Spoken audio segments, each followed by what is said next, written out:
Biləsuvarda toy karvanında 16:50 radələrində ağır yol nəqliyyat hadisəsi baş verib, ölən və xəsarət alanlar var. Hadisə Biləsuvar Bəhramtəpə avtomobil yolunun Biləsuvar rayon ərazisindən keçən hissəsində baş verib. Toy karvanında Fidan Rüstəmovanın idarə etdiyi Lexus markalı minik avtomobili idarəetmənin itirilməsi nəticəsində Milmuğan su kanalına aşıb.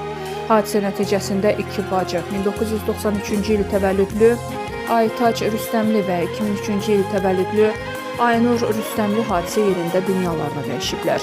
İlkin məlumata görə avtomobildə 6 qadın olub, ölən bacılar digər sərnişinlərlə əmsi oğlanlarının nişan mərasiminə gedirmişlər. Digər 4 nəfər kanaldan çıxarılaraq Biləsuvar rayon mərkəzi xəstəxanasının təcili yardım şöbəsinə hospitalizasiya olunublar. Hazırda pasiyentlərin müalicəsi tibb müəssisəsində davam etdirilir.